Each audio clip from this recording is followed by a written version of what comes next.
കോടമഞ്ഞു പുതച്ച ഇടുക്കിയുടെ മലനിരകളിലൂടെ ഒരു മെട്രോ യാത്ര നടത്തിയാലോ?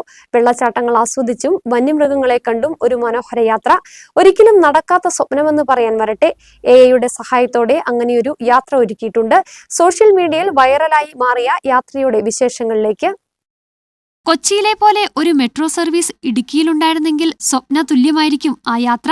മലനിരകളെ തഴുകിയെത്തുന്ന കോടമഞ്ഞിലൂടെ ഇടുക്കിയുടെ ഹരിതഭംഗി ആസ്വദിച്ചൊരു യാത്ര.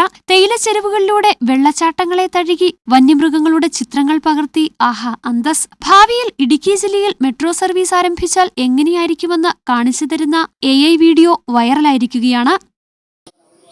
ഇടുക്കി മെട്രോ ഒരു കോൺസെപ്റ്റ് ആക്ച്വലി റാൻഡം ആയിട്ട് വന്നൊരു കോൺസെപ്റ്റാണ്. ലൈക്ക് ഞാൻ ആദ്യമേ വിചാരിച്ചത്, ആക്ച്വലി ഞാൻ ജനിച്ചതും വളർന്നതും പാങ്കോട് എന്ന് പറഞ്ഞൊരു ഒരു ഗ്രാമം വൈബുള്ള ഒരു സ്ഥലത്താണ്. സോ ആദ്യമേ ഞാൻ വിചാരിച്ചത് ഈ മെട്രോ നമ്മുടെ ഗ്രാമത്തിൽക്കിടെ പോലെ ആക്ച്വലി നമ്മുടെ ഗ്രാമത്തിലുള്ള അമ്പലവും അല്ലെങ്കിൽ പാടോ അതിന്റെ മുകളിലേക്കൊക്കെ മെട്രോ പോയാൽ എങ്ങനെ ഇരിക്കും എന്നുള്ളൊരു കോൺസെപ്റ്റാണ് ആദ്യമേ വിചാരിച്ചത്.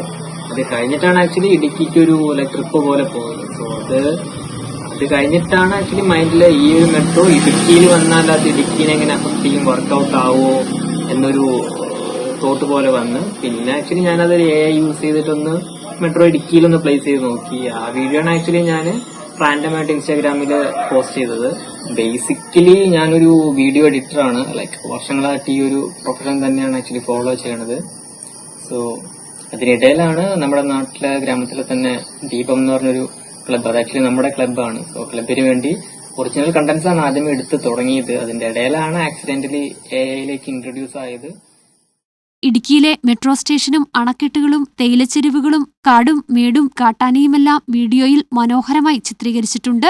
സോഷ്യൽ മീഡിയയിൽ വൈറലാകുന്ന വീഡിയോയ്ക്ക് പിന്നിൽ SBA ക്രിയേറ്റീവാണ്. നിരവധി അഭിപ്രായങ്ങളും വീഡിയോയ്ക്ക് ലഭിക്കുന്നുണ്ട്. ന്യൂസ് ബ്യൂറോ, രാജകുമാരി.